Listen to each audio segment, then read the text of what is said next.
కుంభకోణం కొత్త మలుపులు తిరుగుతోంది. ఏపీ బెవరేజెస్ కార్పొరేషన్ మాజీ ఎండీ వాసుదేవరెడ్డి ఇచ్చిన సమాచారంతో డిస్టిలరీ కంపెనీల యజమానుల చుట్టూ ఉచ్చు బిగుస్తోంది.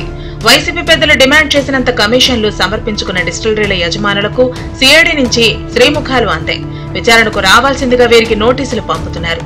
రేపో మాపో వీరిని ప్రశ్నించి స్టేట్మెంట్లు రికార్డు చేయాలని నిర్ణయించారు. వైసీపీ ప్రభుత్వ హయాంలో తిరుగులేని అధికారాన్ని వెలగబెట్టిన ఓ మాజీ మంత్రి, మరో ముఖ్య సలహాదారుడితో పాటు మరో ఎంపీని కూడా విచారణకు పిలిపించాలని సిఐడి నిర్ణయించింది.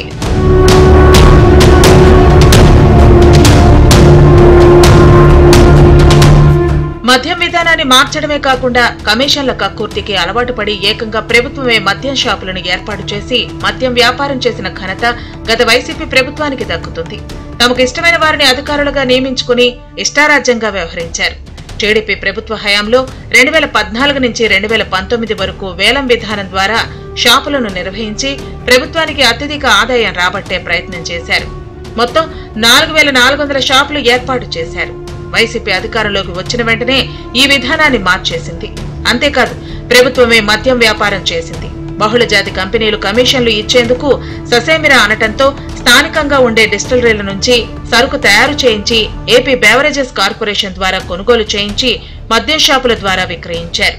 ఈ విక్రయాల ద్వారా 2019 నుంచి 2024 వరకు 99,000 కోట్ల రూపాయల వ్యాపారం జరిగింది.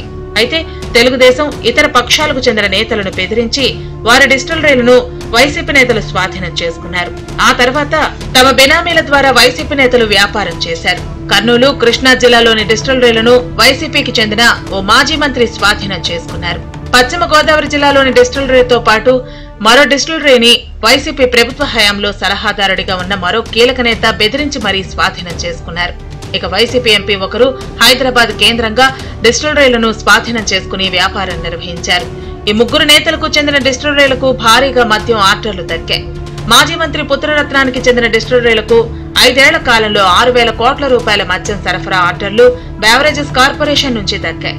హైదరాబాద్ కేంద్రంగా ఉండి డిస్టిలరీలు నిర్వహించిన ఎంపీకి 8,000 కోట్ల రూపాయలు ఆర్డర్లు వచ్చాయి.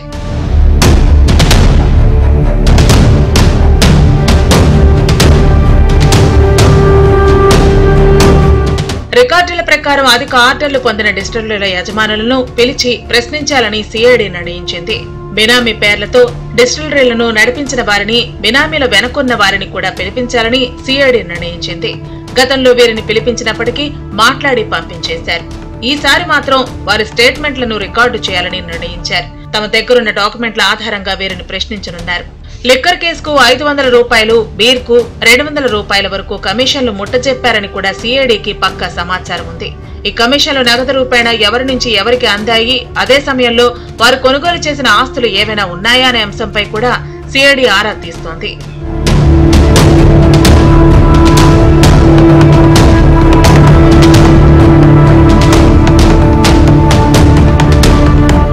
వాసుదేవరెడ్డిని సిఐడి అధికారులు ఇప్పటికే ప్రశ్నించి పంపారు. పూర్తిస్థాయి ఆధారాలు లభించిన తర్వాత మాత్రమే చర్యలకు ఉపక్రమించాలని సిఐడి నిర్ణయించారు. మద్యం వ్యాపారం మొత్తం గత 5 ఏళ్ల కాలంలో కేవలం నగదు రూపాయన జరగడంతో కమిషన్లు కూడా నగదు రూపంలోనే తీసుకుని వెంటనే ఏపీని దాటించారని కూడా సమాచారం అందింది. అందుకనే వాసుదేవరెడ్డితో పాటు ఎక్సైజ్ శాఖ, బెవరేజెస్ కార్పొరేషన్ అధికారులను సిఐడి అధికారులు విడివిడిగా పిలిపించి మాట్లాడుతున్నారు. ఇప్పుడు డిస్టిలరీల యజమానుల వంతు వచ్చింది.